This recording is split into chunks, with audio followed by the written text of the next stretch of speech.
most were veterans. I want to bring in Dana Pittard. He retired from the U.S. Army in 2015 at the rank of Major General after 34 years of active duty service. Thank you so much for joining us, and more importantly, thank you for your service to this country.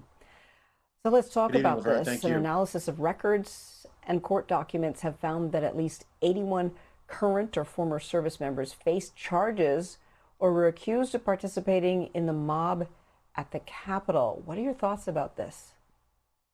Oh, it's extremely troubling that members of the armed forces that has taken the oath to support and defend the Constitution of the United States will be a part of what appeared to be an insurrection and storming our nation's capital. Extremely troubling. So more than 100 retired generals and admirals signed a letter contesting the 2020 election.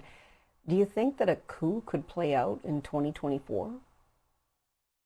I think we have to be careful. There was a recent op-ed done by three general officers. I knew all three of those general officers, and I thought what they said was some sage advice, which is we must be careful.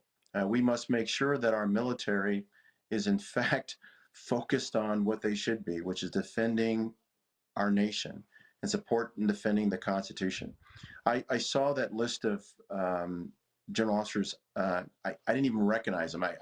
There were a couple names that were older generals who retired like decades ago. So I'm not sure where they found those guys, but if it's anyone who recently retired and who's been through Iraq, Afghanistan, defending this country, I bet very few of those would have signed a letter like that. But it goes deeper. It's something that now the Department of Defense, led by Secretary Lloyd Austin, needs to ensure that all of our troops of all services understand what their duty is, which is to support and defend the Constitution of the United States, and not partisan politics. So tell us about why racism and extremism are an ongoing concern in the military. Well, they're an ongoing concern in the military because the military is a reflection of society. It's an ongoing problem in America of white supremacy, white supremacists, and even extremism. So the military is no different from our society. They get people from all over the country.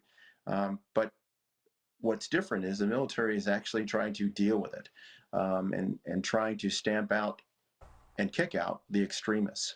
And it's taken a while, whether they're right-leaning extremists or left-leaning extremists. Extremism has no place in the U.S. military. And so we know that the president spoke earlier. I want to take a listen to what President Biden had to say this morning in his speech. Let's take a listen. Those who stormed this Capitol, and those who instigated and incited, and those who called on them to do so, held a dagger at the throat of America, at American democracy. They didn't come here out of patriotism or principle. They came here in rage, not in service of America, but rather in service of one man. Has President Biden done enough this past year? He had very strong words this morning. No, I thought what he said was good to an extent, but we have an issue with our democracy, and our democracy, in some cases, in some ways, is in trouble.